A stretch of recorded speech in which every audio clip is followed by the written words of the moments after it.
G'day and welcome to the Campfire Project. Today I'm here with Amber Swift, who is a certified health coach specialist in root cause wellness through integrative and functional medicine. She helps busy women overcome fatigue, anxiety, hormone imbalance, and digestive issues by identifying and addressing the underlying causes of their health challenges. As a creator of the Set for Life method, host of the Everyday Health for Christian Women podcast, and leader of a thriving health community, Amber combines professional expertise with personal expertise. A homeschooling mother of five, grandmother, and a passionate advocate for sustainable health, she is dedicated to helping women restore their energy, reclaim their well-being, and thrive in every area of life. Welcome to the Campfire Project, Amber. Yeah, thank you for having me, Alan. Well, it's looking at your profile. I've had a look through there, and there's a lot of things that you're doing with helping women and all the rest of it. But and especially with the Christian podcast. But what I'd love to do is find out more about you. So, Okay. who is Amber? Where did everything that you're doing today start from? Yeah.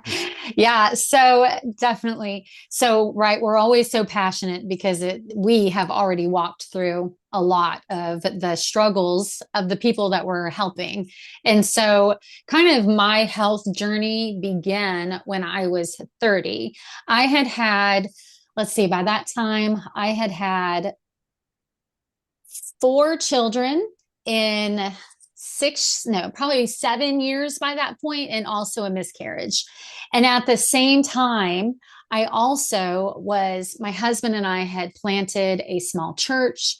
And then we also were dealing with like toxic relationships from family members. So just all of this together was just kind of creating this storm that would erupt 10 years later. But it began when I was 30, and I had just like constant headaches and stomach pains. And I honestly thought that God had taken us to a place that I was allergic to because I was miserable.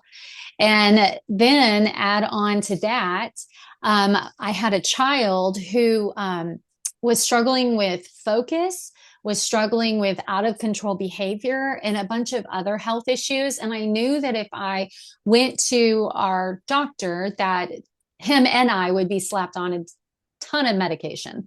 And so I went and sought out help from a naturopathic doctor. And he began to clean up my son and I both had gut infections. And something I've learned now is that through breastfeeding, we typically pass these things on to our children. So almost all of my children had the same type of gut infection that I did. So we cleaned up our diet and things began to just kind of clear up in our family. We had a lot of just typical standard American I want to say it that way, standard American health issues. We had the eczema, we had the weight gain. My kids constantly had stomach viruses and colds, and my husband put on a bunch of weight with each pregnancy that I had, and heartburn, and all of the things. But I noticed that as we begin to eat in a way that really is just the way God created us to eat, right? Real food, most of our issues begin to clear up. And so I became just this avid learner of all things health and holistic. And I raised all five of my children, because then I had another child. All five of my children just very holistically, and this might be normal where you live, but here it's not. It was like we were speaking a foreign language. I fed them real food. I didn't give them any antibiotics. We used essential oils and just vitamins and minerals to just support their body. And what I noticed is that my children all began thinking clearly. They stopped getting all of the typical American childhood ailments. All of us began to be a healthy weight. And so fast forward, right? So this is when I'm about 30, 31, and we're going along, and I am just engulfed in raising five children, homeschooling five children. I'm helping to lead a church that's growing, but it's still small. And oftentimes, in ministry in small churches, there's a lot of expectations that are put upon the pastor and his wife, and whether intentional or unintentional. And I was just saying yes to everything. And so fast forward, I was 39 years old, and we also didn't have healthy family members around to like help and stuff. And so I was 39 years old, and I started noticing some changes. And so I decided to do a popular, well researched detox. And I convinced my husband to do it with me. And he was like, sure, honey, because he's very supportive. And after doing that detox, I ended up, it threw my body into the early onset of menopause. I ended up developing 7 cavities after never having one. And then, what else? My body began to ache. I wasn't sleeping at night. I was miserable. And so on top of that, plus our external stressors, and then throw in extended family that later we would learn was actually narcissistic, but we didn't know. So it was just this like perfect storm. And I went back to the same naturopath who by then had become like a mentor in my life. And I was diagnosed with chronic stress. And so I was absolutely miserable. I was absolutely miserable. And but I began to see the tie between my diet and my lifestyle.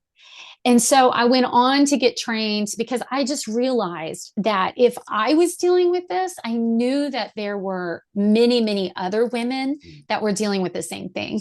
And so I went on to get trained in integrative nutrition, and then functional health, and then traditional Chinese medicine. And I started Journey to Renewed Health.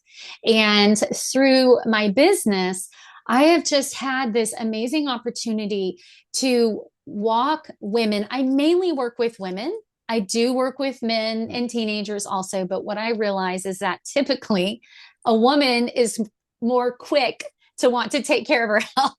But if you get the woman, then sometimes you get the rest of the family.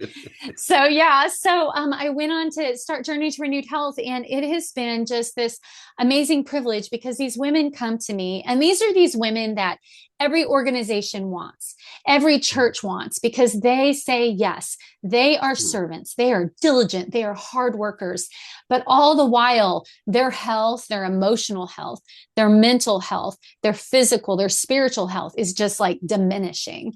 And so I get to help them just begin to implement these habits to find out what the root is behind this list of symptoms they're having.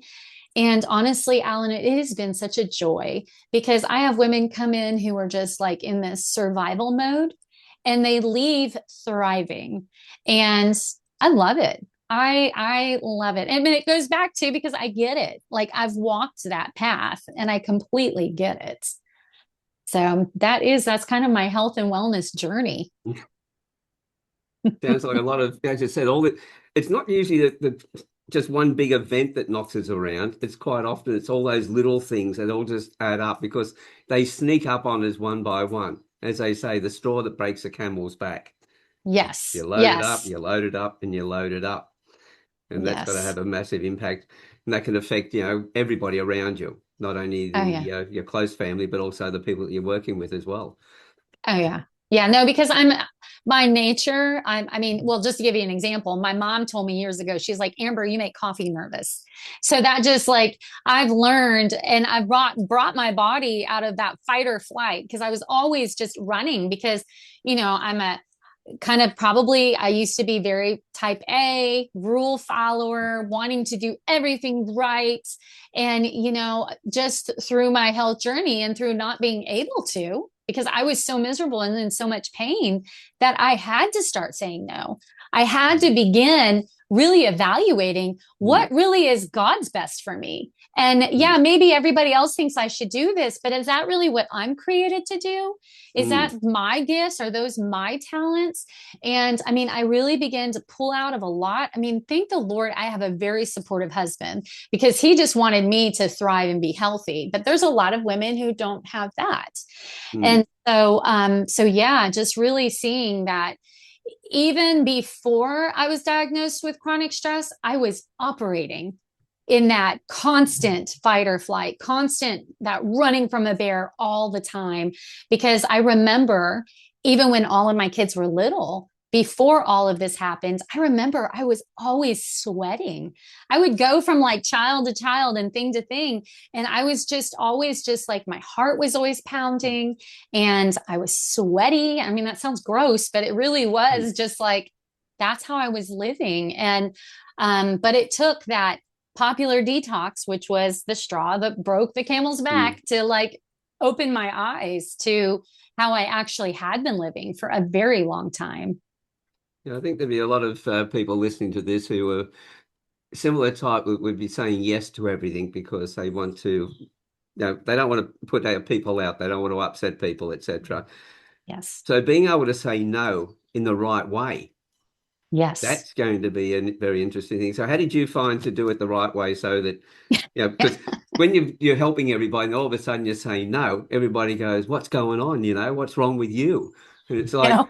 I'm looking after myself. How do I explain that to people? I know. No, it's so true. So I learned the art of saying, well, let me think about that and get back to you. Because I'm actually with situations that could be more uncomfortable or more conflicting, I don't handle well. And so I typically naturally freeze or start talking a lot. So yeah. So I learned the art of just saying, well, let me think about that and get back to you, and then I would go and pray about it and talk to my husband and kind of get a pep talk. You can say no, it's okay. But yeah, no, it's so funny because honestly, most people would never think that I used to be like that because I don't come across as a people pleaser. But in the end, I wasn't really a people pleaser. I was more of like, this is the right thing to do. And so this is what I should do. And I mean, I realized you can fill your life up with a lot of right things and you could be slowly dying on the inside and not be the vibrant person that I believe that God created us to be, and it really does change when we know what our gifts are. Like, why are we put here on this earth? We have like a certain set of gifts that not everybody has because we're also uniquely made. So yeah, really leaning into that. Yeah, well, everybody, as I said, there's no two people who are the same. Everybody is different. Everybody's got Yep. a different gift. And that's what people Yeah. don't realize is they're comparing themselves to everybody else. And I'm going, no, recognize your own gift and then apply that. And that's where you'll get your joy from. But being That's so able true. to say no to somebody is a real gift to be able to do the right way as well, Yeah. because we all want to help people. But you get those people who will start working within a group, they're donating their time and they're spending all that time there, and they just let themselves get run down, run down, run down, and then when they finally crash and burn, they then take a long time to recover and come back. And I said, well, all the way as you were doing less and less for people because you were burning out, you've actually robbed them in that period of time. Somebody else could have been looking after them. And it's Yeah. taken you a long time to recover and come back. So all those people you could have helped don't get help either. So Yeah. you need to be selfish to be selfless. You need to make sure Yeah. that you're okay before you put yourself out there for everybody else. And when you feel yourself going down, pull yourself back out, let somebody else look after the other people, and then come back when you're yourself again. And that's the It's way so we give true. our best to people without burning ourselves out. That's so true. It's the same. It's the old airplane adage, right? Put your oxygen Mm. mask on. But I tell so many of the women I work with, I said, what you're doing is you're running around that airplane, putting everybody's oxygen mask on, and you don't realize it, and then you fall over. It's like put that oxygen mask on so that you can help other people. And that's it. And so with those people, how do you explain to them how they need to pull back? Because some people will just give and give and give and realize that they're giving to everybody. People keep coming back to them quite often for the same support. So they're not teaching anybody. They're giving them a fish and not teaching them how to fish. Yep, it's true. So how do you go about doing that with people? Yeah.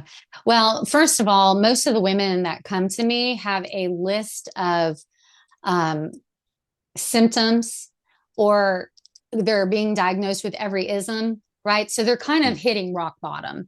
That really is the typical woman that I work with.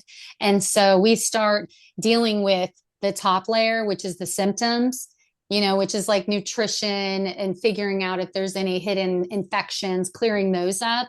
But it always does lead to, okay, so now let's look at your life, and if I have this woman who is continually saying, I don't have time. I don't have time. I don't have time. Right. I'm like, okay, you have to have time. Like you have to make time or you're going to end up flat on your back. I mean, you have to make time. So I think that in that sense, I don't really have to prove to my clients that it's time to make time, because they're usually coming to see me because they have tried all of the plans. They have tried all of the supplements. They have tried all of the different prescriptions. I mean, one of my clients, I remember she came to me, she was literally diagnosed with every ism in the book, and nothing was working. Or, the woman who came to me and was told that her EpiPen won't work anymore, so I really do get those women who really, I'm kind of like their last ditch effort. So I don't really have to prove to them anymore, but it is that, having to lay down guilt. And one of the things you said really is definitely the key to it, is not comparing, because every single person has a different capacity. I remember when my husband, Mark, and we had been married probably about 7 years, and we were, I want to say, about 3 years into the church plant. And I remember looking at him and saying, you might not burn out, but the rest of us will, because he is that person that literally, when he was younger, he's not so much like this anymore, but he used to, he could just go, go, go, go, go. And then maybe take a day off, and so I had to tell him, I was like, we need family vacations. We need breaks. And honestly, I had to just not compare myself to him, because I felt like a big wimp. So it's just, so that what you said about, we can't compare, we can't look around, because everybody's capacity is so different. And so with, as you said, 5 children, how old are they all? Yes. So my oldest is 25 and my youngest is 16. And tell us about, as you said, there was big changes when they were very young. Yes. How has it impacted on their lives? How do they how do they fit in? How they connect, etc.? Connected to which part? To themselves and also to their health and everything. So they've learnt the skills that you've been applying it. So they've been living those all the way through. Well, we teach our children, but it's up to them what they do. So I will say that let's see, 65% of them do. I did. My husband has had to encourage me with this. He's like, Amber, we gave them the tools. Are they going to pull them out? Honestly, they were taught from the time they were really young, how to cook. They all know how to cook real food. They were taught how to handle every single ailment naturally and holistically. They were taught how to clean their homes with natural products. You name it, they were taught that. And 2 of them really apply it. The third, about 60%. The other 2, it seems like they just kind of tossed it out. So I'm hoping and praying, because I am unfortunately seeing some of the negative results of that. But I think, Ellen, do you have any children? Yeah, I've got 3 sons who are all grown up now, and I've got 6 grandkids. Yeah. Yeah. Oldest boy's 48, and the next one down's 46. It was funny because I was talking to the second one, and he was talking about a whole lot of stuff, and I went, wow, where'd you get all that information, that knowledge from? And he said, from you. And I went, you actually listened to me? Exactly. Yes. Thank you. So yes. So I had to wait 45 years for that to realize that he actually did listen to me when he was 16 and 18. Yes, no, it's so true. And that's where I'm just like, okay, so my job as a mother was to give them the tools, and whether or not they apply them is up to them. But it is hard because this is going into like their very person, like their health and their, and so I pray. I lead by example. I'll never forget a couple years ago, one of them was talking about all of these things at the table. They came like over for dinner. And I was like, I could help you with that. People pay me to do that. He was like, no, no, no, mom. And I was like, okay. So I was just like, all right. So, I mean, some of them really do apply it. Others, not as much, but I'm hopeful. And yes, so it's funny. It's so funny. Yes. As they say, and that they drive you nuts that you're doing things. I always say to people, insanity is hereditary. It's caused by kids. Yes. Usually because they're not Yes. listening. But, Oh my goodness. That's so but funny. so one grandchild or two? We have two. We have a 2-year-old and a 6-month-old granddaughters. Brilliant. So Yes. that's always going to be fun. And that so with the family unit, etc. Tell us how that works with the church and with other people. So give us a bit more of a picture of your daily life. Definitely.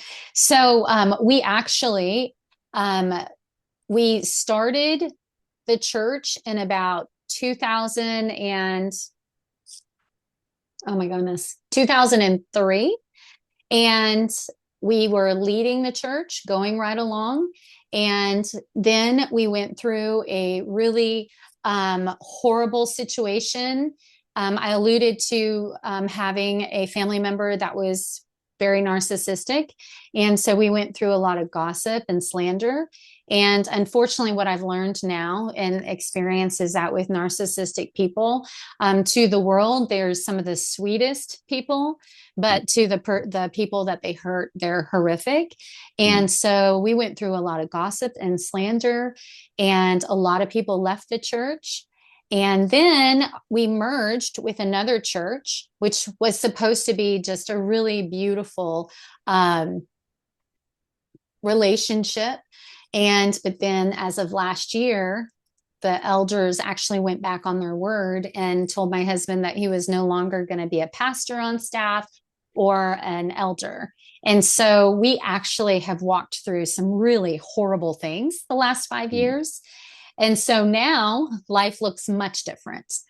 I have learned that forgiveness is definitely going to be the way forward and the only way I'm actually going to stay healthy. And I've also, we really have seen some of the ugliest behavior in the church, because sometimes people in the church can, I don't know, they sometimes really treat each other very ugly. We're not supposed to. We're supposed to love one another like Jesus loves us. But so that has been what we have walked through the last few years. And it's been very painful. It has been honestly one of the hardest things I've ever walked through, especially seeing that it not only was betrayal in the church, but also betrayal from family members. And so I'll speak for myself. I definitely have learned that I am responsible for my behavior and I cannot control another person's behavior, and that I do have to draw healthy boundaries, because you can't allow people to just stomp all over you and walk all over you, because I'm always reminded that Jesus himself even made a whip and went and cleared out the temple. So he didn't even just let people stomp all over him. But yeah, it has been a painful journey. But I have also seen the faithfulness of God and the fact that he is my friend that sticks closer than a brother, and he will never betray me. And he enables me to forgive people, but not allow them to continue to hurt me over and over again. So yeah, we've learned a lot of lessons as a family about forgiveness, about boundaries. about taking ownership for what you say and what you think and how you treat people. And that even when somebody is that ugly, it doesn't mean I need to be ugly. And it doesn't mean that I need to perpetuate. And if somebody's going to gossip about me, it doesn't mean I need to act like that. But yeah, so life with the church is much different than how it used to look. I'm sure you didn't expect that answer. No, it's very much a case of that, as you said, you can't be responsible for other people. You can't change them. All you can do is work on yourself. Yeah. And it's realizing that nobody does anything to us. They do things, but then we respond in a certain way. And we have the choice of how we're going to respond to that. Yes. So therefore, our health and everything else that comes from all of that is our responsibility, not theirs. Yes, it's so true. We're 100% in control of that. So, right. As I say, when you're forgiving people, it's more about letting yourself detach from everything. Yeah. Yeah. Well, and I also, I mean, I remember, and I've had to say it quite a few times, very adamantly to out loud to myself and to my husband, I refuse to let other people's bad behavior dictate my present or my future. But I've had to, because it's very difficult when people are doing these horrible behaviors and treating you in such a way and damaging your relationship. But you have to stand on your integrity. You have to stand. And I actually told my kids this over and over. I said, listen, you guys, we call a sin. This is wrong. But you know what? At the end of the day, I want to lay my head on my pillow at night and be able to go to sleep. And so I need to keep my hands clean and I need to forgive. It doesn't make what they do right, but it means that I need to have peace and I need to be able to walk through my life with my head held high and to have peace in my heart. And so, yeah, so forgiving because my Heavenly Father says to forgive, and then moving on. But it's like, that's it. It has been, we have had to fight for that because it's been betrayal in all different areas. And so, yeah, I actually was interviewed at the beginning of this year by a man who hosts Bleeding Into, I think it's Bleeding Into Daylight, but he's an Australian podcast host also. And I shared this on there that I just am not going to allow other people's decisions to dictate my life.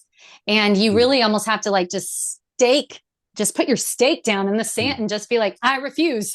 That's it. And it's taking that position where you just said, right, I refuse to take this on. Because if you hold on to it, well, two things. You've got somebody in your head and they're not paying rent. And I don't believe in having somebody in your house who's not paying rent. Yes. So they can get out. And the best way to keep them out is to just go, well, look, I'm not taking on your stuff. As I say, if you're angry at somebody, they're in your head and everything else. It's like taking poison yourself and hoping they'll die. It doesn't work. And as you've said, it affects your body. Yes. And so it's really important to be able to recognize we're not really forgiving the other person. When we say we forgive, we're really just letting go of the thing. We're not carrying it around anymore. Which is true. Right, that tenant's out of our head. They're no longer here. They're no longer taking up space. And we just get on with what we're doing. And being consistent is a major part of that. Yeah, no, it's so true. And I think back to the lessons I learned with my health, right? 8 years ago. And I'm like, wow, I am so thankful I learned those things because by the grace of God, I've been able to walk through all of this stuff and still be healthy. And I know it's because of all those lessons I learned years ago. And I'm so thankful. I'm so thankful. And when you're consistent with what you're doing, people around you, you don't know what's going on in their heads, but you find that people are watching as well. And that's where when you're consistent and you keep doing the same thing, whatever anybody said about you in the past is pretty much negated by your actions. That's right. Yes. As I always say to people, I can't hear a word you're saying because your actions are deafening. Yes. And so I remember a friend of mine, he'd introduced me to a mate of his, this is decades ago, and his mate was sort of standoffish. Anyway, about 10 years later, I was walking down the road and his wife walked up. We were having a chat and he came over and we had a bit of a chat. And then as he's walking away, he turned around, he came back and he said, I have to tell you something. I said, what's that? He said, 10 years ago when Ian first introduced you to me, and he told me what you do and everything else. I thought it was a load of rubbish. I didn't think that, the things you were doing at the time, because this is before I became a profiler and was starting to help people understand themselves. But he said, I've been watching you for the last 10 years and you never change. You're consistent. Yes. So we started having a more in-depth conversation at that point, which led on to being invited to their place for dinner. And so, and you got dinner out of it. Yeah, and we became friends through that as well. So many coffees along the way as well. And but his wife could see, but he couldn't at the time. And sometimes it's not a matter of changing the other person. We change everybody is affected by their environment. We're everybody else's environment. So if we behave in a certain way, we present that environment to them, and they've got the opportunity then to make their own decisions to change. That's good. And that makes things, I think, a lot easier for us, because then we don't have to worry about what do we have to do for other people. No, we just have to be the best versions of ourselves each day. That's good. That's very good. Well, I have a question for you. Can I ask you a question? Yeah. Okay. So when dealing with a narcissistic family member, what would you say? Like, how would you because, we went through all of that and the amount of damage that was caused was horrific. How would you, what advice do you give to people who are dealing with that? This is where I go into the situation and everything else a lot more, because as I say to everybody, and that you've got 2 eyes, 2 ears, and 1 mouth. And when you're talking to people and that, when you're using your mouth, ask every possible question you can, and then ask one more. And that last one's pretty simple. And that is, from what you've been telling me, this is what I understand. Have I got it right? If you have, great. They know you've been listening, etc. If they say no, even better, because you're now in a deeper conversation with them. So that's when I'm working with anybody, I'll find out all of that first of all. I'll find out what's been happening and at what stage that narcissism is now affecting the relationship. So it may become down to, okay, recognizing the different things that they're doing. They use, what is it now? Fear, or fog, they call it. Fear, obligation, and guilt. This is what they're after in the beginning stages. They'll use what they call CAVA, which is control, approval, validation, and attention, to get to move the work through. Yes. But then they use, DAVO? They, when you're talking to them, or CAVA, I should say, they will, as you're saying to something, well, this is what's going on, this is what you did, they'll then come back and they'll attack that. Then they'll try and reverse the victim and the offender. So they become the victim and you become the offender. Yes. And this is their behavior. So recognizing what they're actually using at the time, and then knowing how to speak to that. Yes. Because it's a language we use that we either respond in a way that gives them power, or we break that power. But like when you were saying before, when you have those people, you say, look, let me think about things, when you were trying, you didn't want to be yes on everything. It's the same thing here. When somebody speaks, as they say, your first word should be your breath. When somebody says something, because otherwise, I always say to people, we've got 2 conversations going on in our head at any time. We're all schizophrenic. When we're talking to somebody, we're thinking about what we're going to say to them. And then when they finish talking, we're now thinking about what we're going to be saying next, etc. So we're thinking about what we're going to say next, or what we're actually saying at the time. And with that, the end result is that we're not listening to them. And if somebody finishes talking and then we respond directly after it, or we're talking and somebody finishes directly after us, they're thinking about their response at the time. They're not really listening to us. Whereas if they stop a couple of seconds before they answer, gives you time to think about what they said. And this is one of the first things with anybody you're dealing with, and especially with those darker psychologies, then to actually look and go, okay, take that moment, because your immediate response is one of the things they're wanting. If they don't get that immediate response, it throws them. They're thinking, hang on, you're thinking, what's going on here? Because they don't want you thinking at all. Yeah. Wow. Yeah, Alan, that is so right on. Everything that you said, I was like, wow, like he's literally describing this family member. Yeah, no. And what I found with this type of person is, what it did to me was, I actually always freeze. Like, I'm like, because I guess I was never familiar with this kind of behavior. And from the time I met this person, that's what I noticed, is that anytime I was around them, I would freeze. Like I wouldn't have anything to say, and I would feel myself like retracting because of just this, like, I guess even though I didn't have the language for it, I guess I naturally knew it was wrong, but couldn't pinpoint. And so just started thinking, well, maybe this is all me. Maybe this is all in my head, but that's what I noticed, was just that when you're dealing with this kind of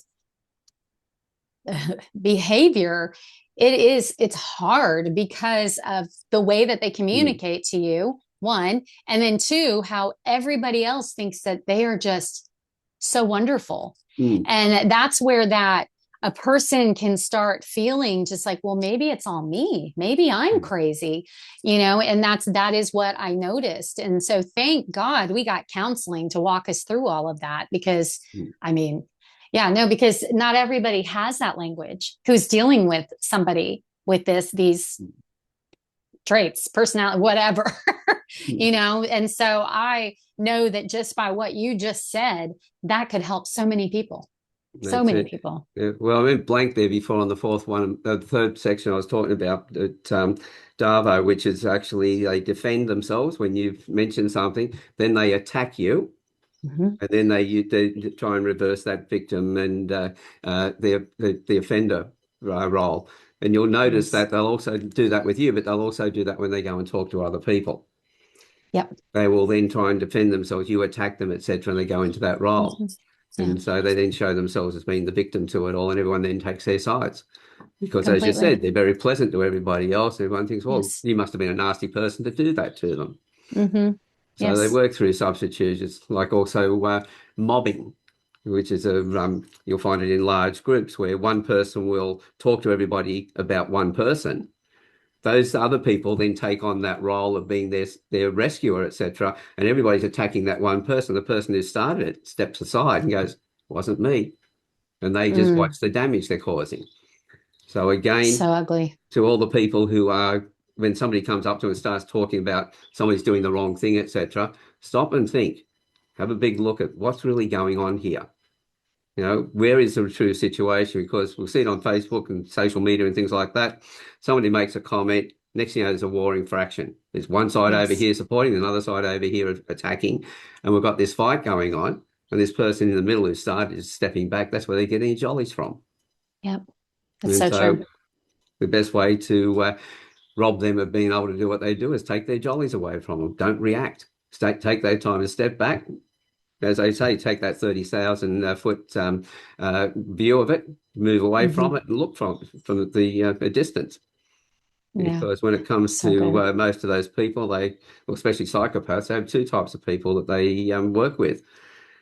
There's three groups of people, but there's those that can support them and help them move forward, so they embellish themselves to them.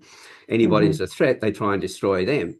But the people they totally ignore are the ones who are best judges of, because they're away from it and they're able to see what's really going on.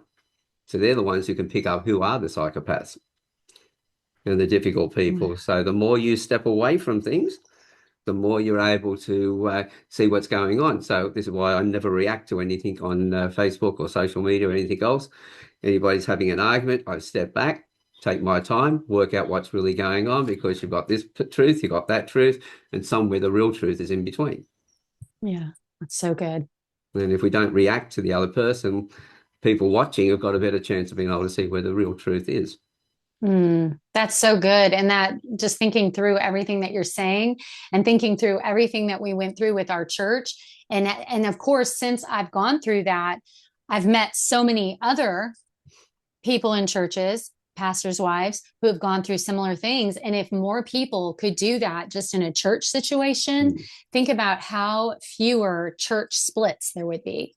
Because it shouldn't be that way. But the exact scenario that you painted is exactly what happens over and over and over again in churches. And so to have people just step back, don't react, and just diffuse it. I mean, how much healthier would churches be if that would happen? Well, that's it. In a lot of cases, you've got two good people, one on one side, one on the other side, fighting with each other. Yeah. But there's no real reason for that fight if they were able to step back and see what the real situation was. Yeah, that's good. I've had well, one gentleman on social media who made a comment, and I made a comment. I realized, I thought, hang on, he's having a go at what I said, but he's saying the same thing as me and didn't realize. And so I then put another comment up to test it. And I went, okay, yep, he's definitely talking about the same thing that I am, but he's not seeing what I'm actually saying. So I sent him a personal friend request on Facebook. And I said, in the last comment I put into the post where I was going to say, I said, look, I've just sent you a personal connection request. So let's have a chat. Because I think you and I talked about the same thing. We had the conversation.